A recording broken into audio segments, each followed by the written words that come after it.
Hello dear students, welcome back to English session today. We are studying unit number 3 from our textbook in English for class 9, Beehive. In the previous session, we studied almost half of the part from this text, The Little Girl. I'll repeat some part that we know that there is a girl, Kezia, who finds his father, as a figure to be feared and avoided. How, why, we have discussed. Every day when her father was going away, by giving her a kiss, a casual kiss,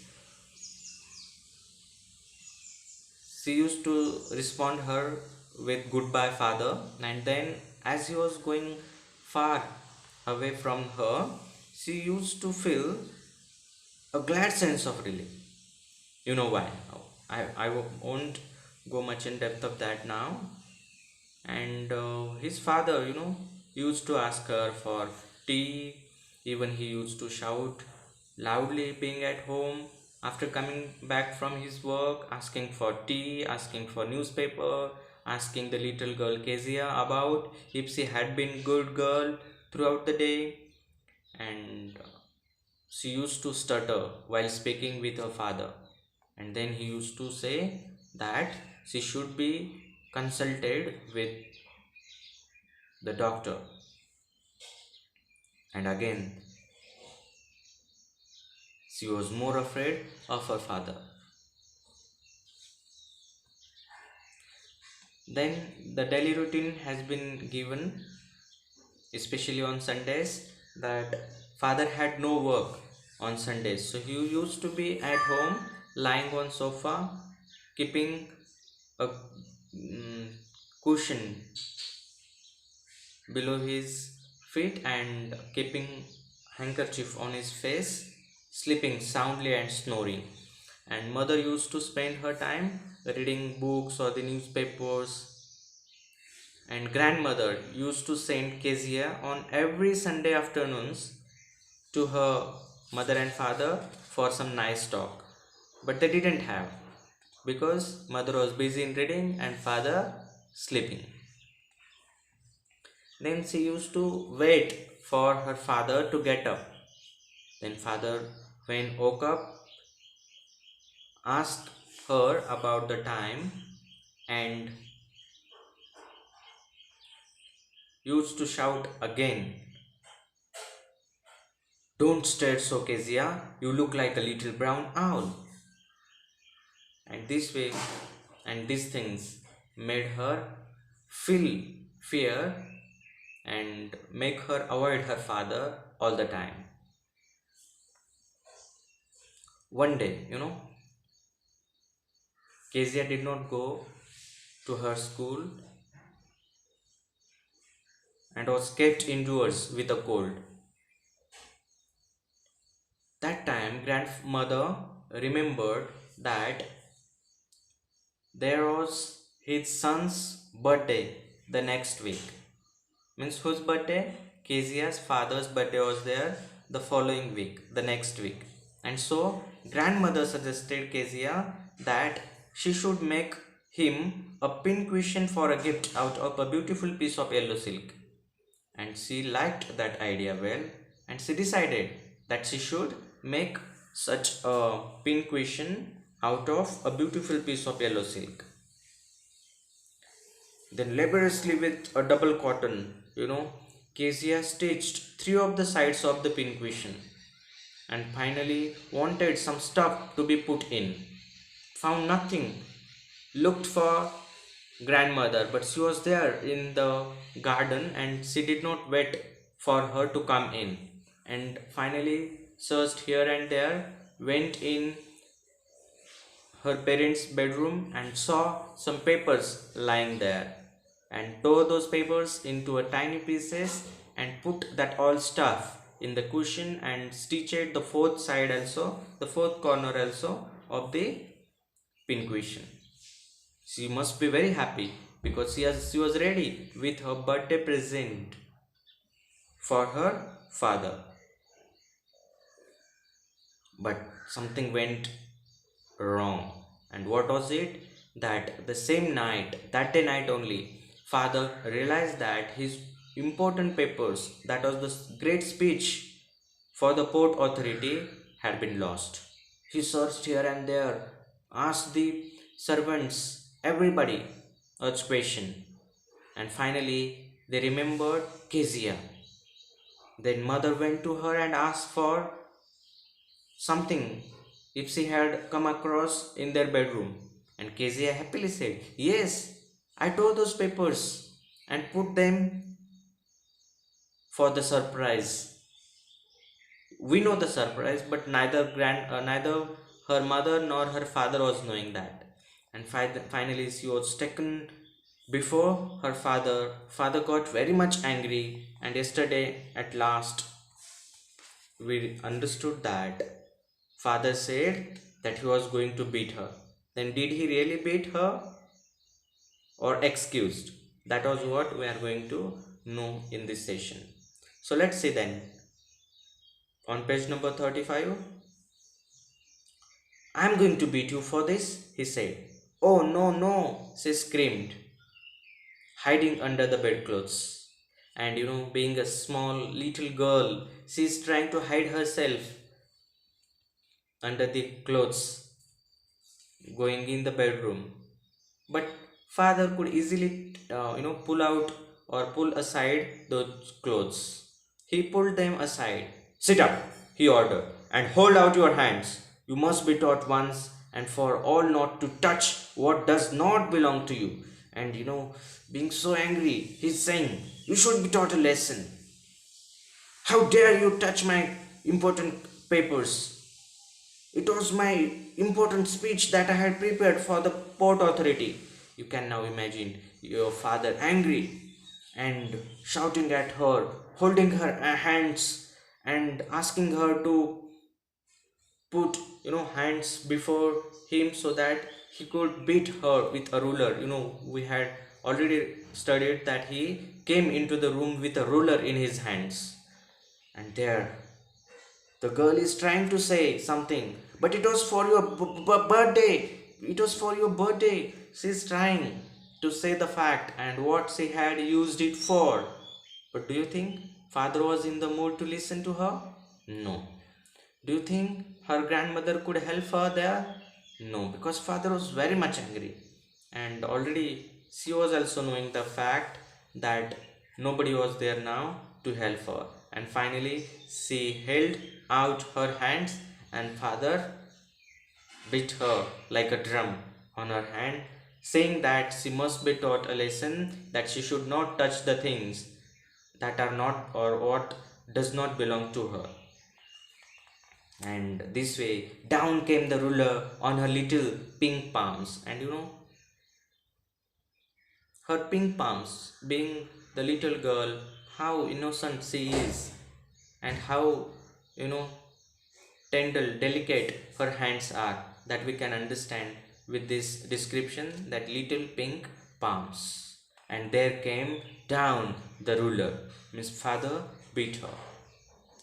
Hours later, when grandmother had wrapped her in a shawl and rocked her in the rocking chair, the child clung to her soft body. And after some hours passed, after she stopped weeping, sobbing, crying, grandmother took her and wrapped her in a shawl and also took her near so that Kezia could sit in her lap. And then Kezia realized and clung to her soft body, whose grandmother's. What did God make fathers for? She sobbed. And she has not yet forgotten how badly her father had beaten her, and she is unable to forget it. And then she remembers God and asks the question, what did God make fathers for? Here is a clean hanky, darling. Blow your nose. Go to sleep, pet. You will forget all about it in the morning. I tried to explain to father, but he was too upset to listen tonight. And there is grandmother trying to console Kezia when she says, "What God made fathers for?" And listening to this question, grandmother realized that Kezia has not forgotten it anything, and she is still in that sense that father had beaten her.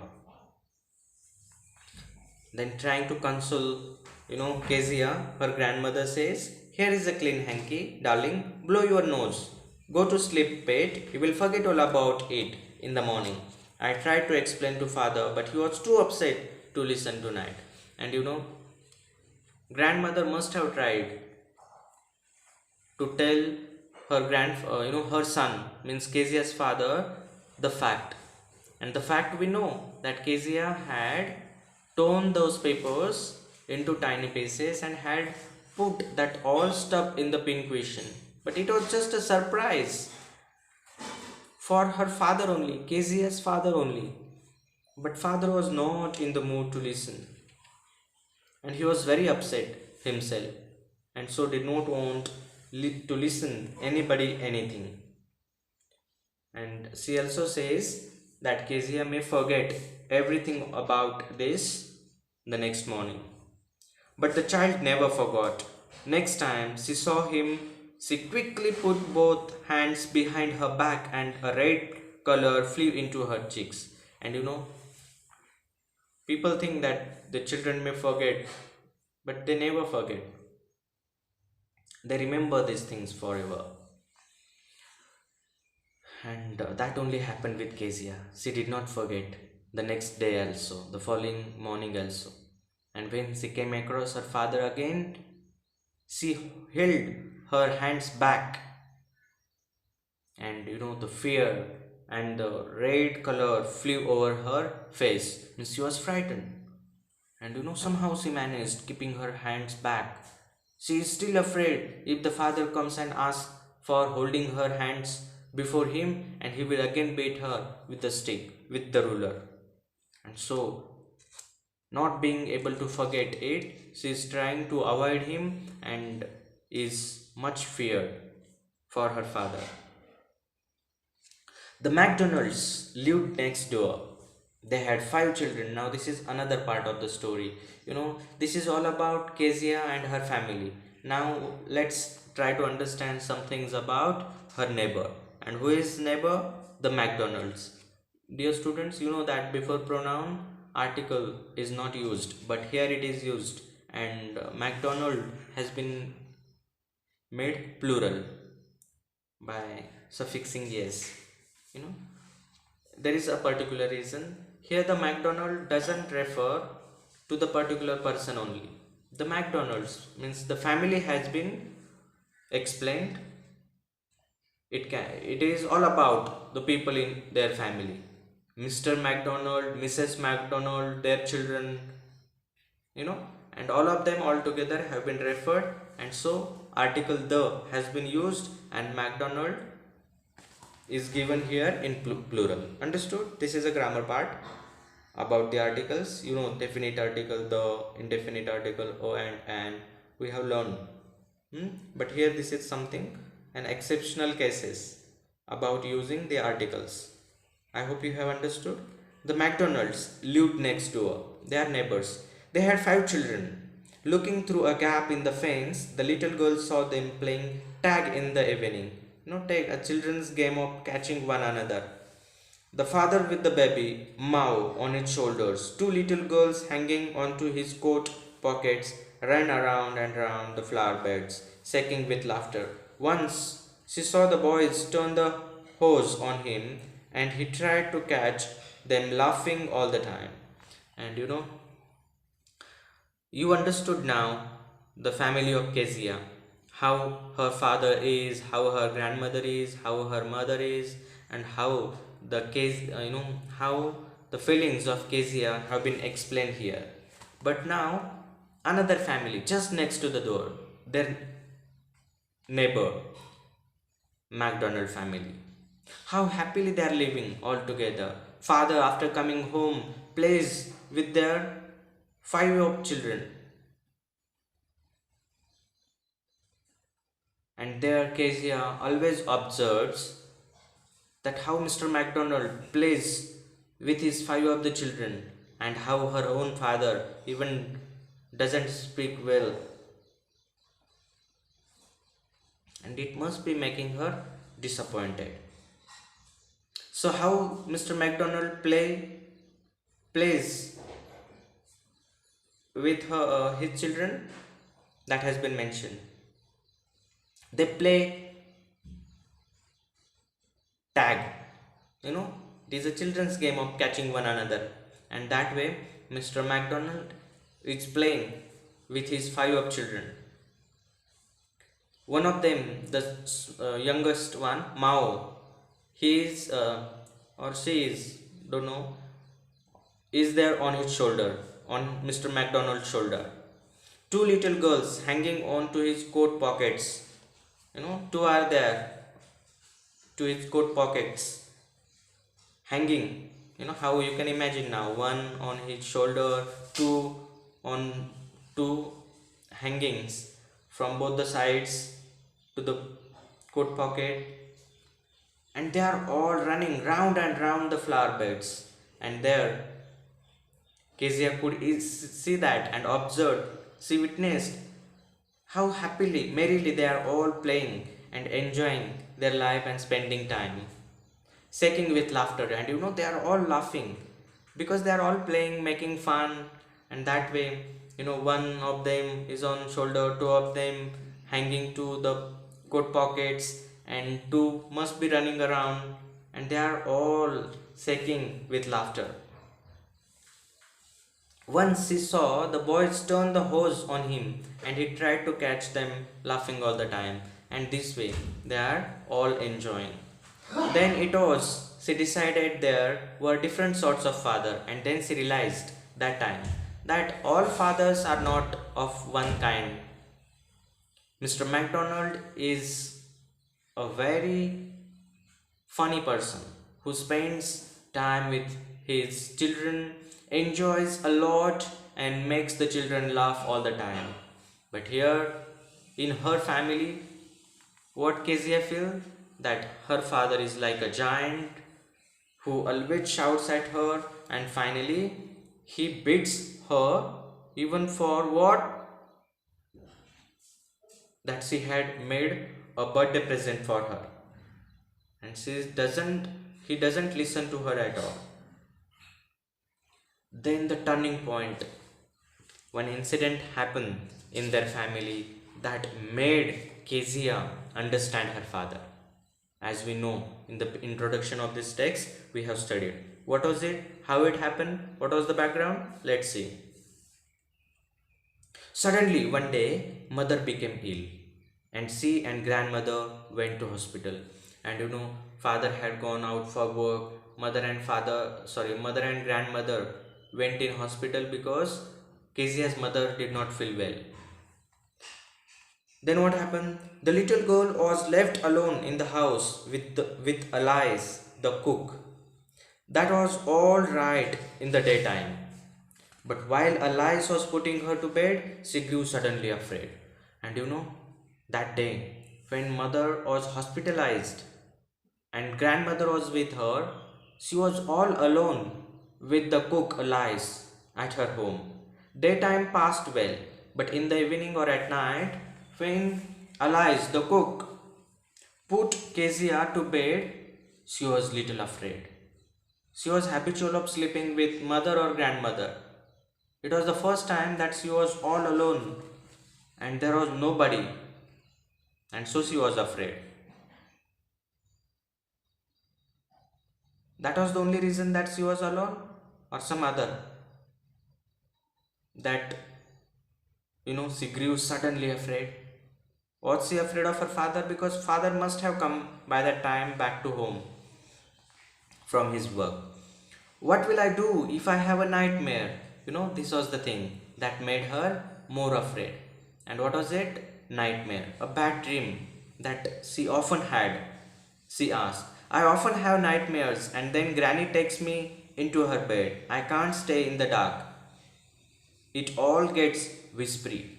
And she says to the cook Alice that very often, almost every day,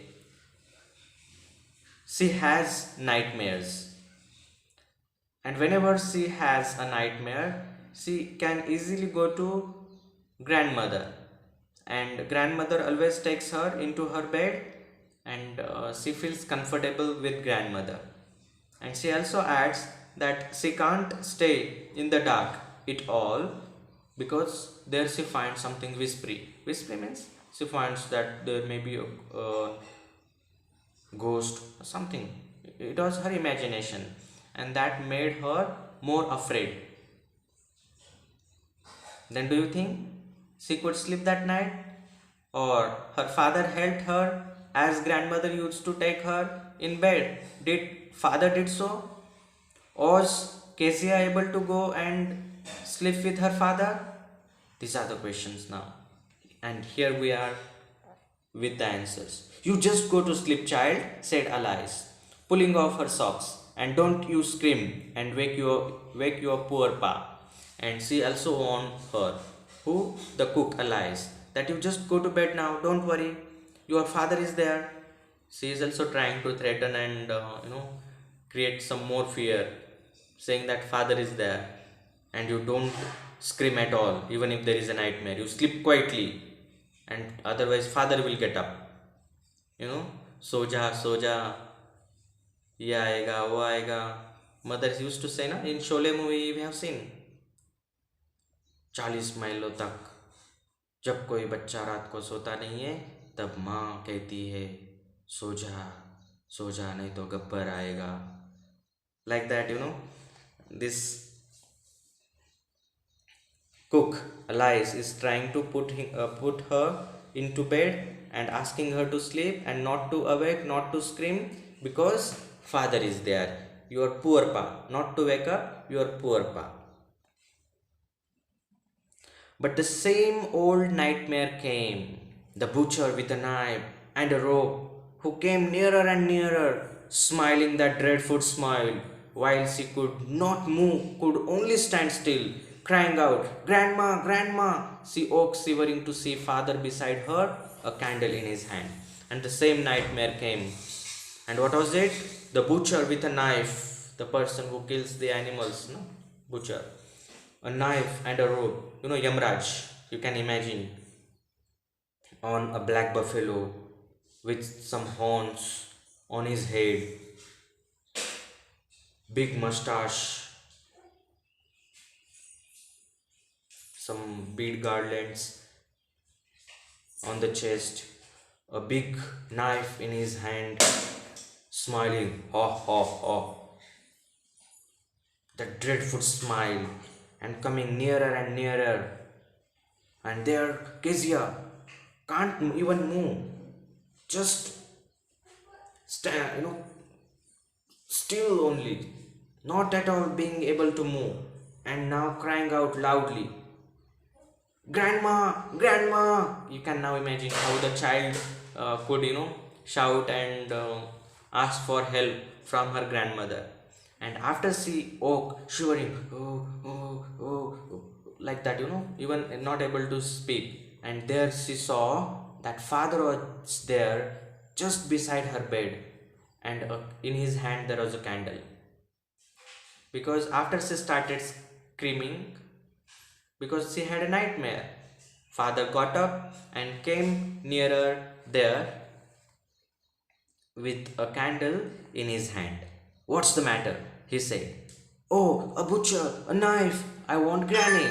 And there she is now found that his own father was there, but did not want to, share everything with him, because what sort or kind of person he was, according to Kezia. And she simply said, oh, a butcher, a knife, I want Granny. And like that she is saying, like in the first lesson from Moments, the lost child, he used to say, I want my mother, I want my father. That way she says, I want my grandma. Where is she? I want Granny. He blew out the candle, bent down and caught up the child in his arms. And there the father realized that she was little frightened because of that nightmare, the bad dream. He took her in his arms, blew out the candle, and carried her along the passage to the big bedroom where he was sleeping. A newspaper was on the bed. He put away the paper, then carefully tucked up the child. He lay down beside her, half asleep still with the butcher's smile all about her, it seemed. She crept close to him, snuggled her head under his arm, held tightly to his shirt. And it happened the first time in Kezia's life that she remembers that father bent down, blew out the candle, took her in his arms, and took her to the big bedroom where he was sleeping. And there was a newspaper that he put aside that was there on the bed, and tucked the child there on the bed and was making her sleep. Lori, lullaby. Not his son, but it's just carrying her and making her sleep. you know you can imagine how the father must have done. And it was the first experience, the good one, that Kezia had about her father. But still she is there half asleep, trying to sleep, but remembers that butcher with a knife in his hand and that dreadful smile, and coming nearer and nearer. And when she remembers that, she goes more closer to the father, forgetting all about the fear that she had for her father, and snuggled her head under his arm, held tightly to his shirt. And there she experienced something, and that made her understand her father. What was it? Let's see. Then the dark did not matter. She lay still. Here, rub your feet against my legs and get them warm, said father. And now when she is sleeping with father, as if she used to sleep with her granny, the grandmother, now she has forgotten all about the fear she had for her father and also the nightmare. Then father says that rub your feet against my legs and get them warm.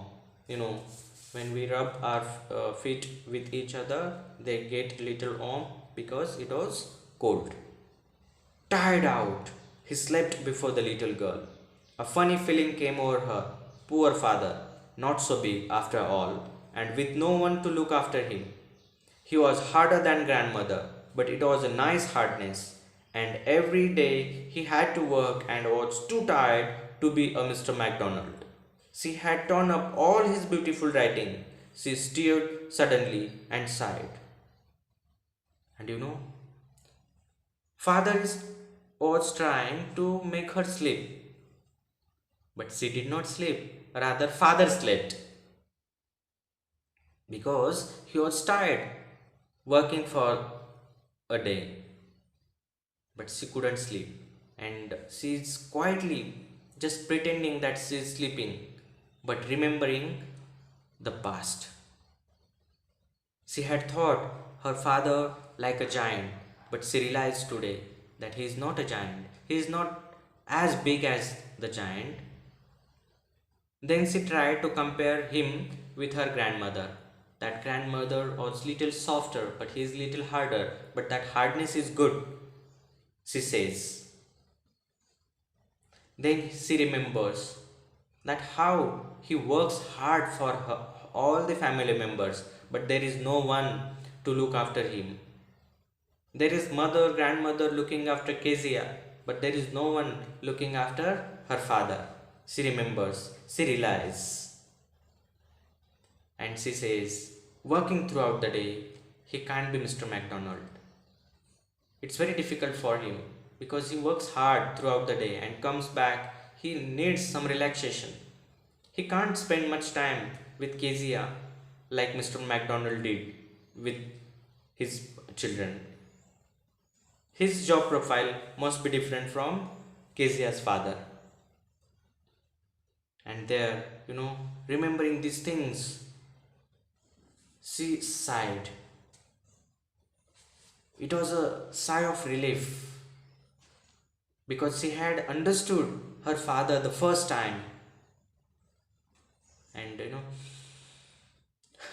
like this, she sighed, and that made her father wake up. What's the matter? Asked her father. Another dream? Oh, said the little girl, my head's on your heart. I can't hear it going. What a big heart you have got, father dear. And she has now forgotten all the fear that she had for her father. Because this was a nice talk. The communication gap has been vanished, has been taken away completely because of this incident. And she finds very comfortable today with her father. And so she says, when he asked if there was another dream, no, or oh, my head is on your heart. I can hear it going.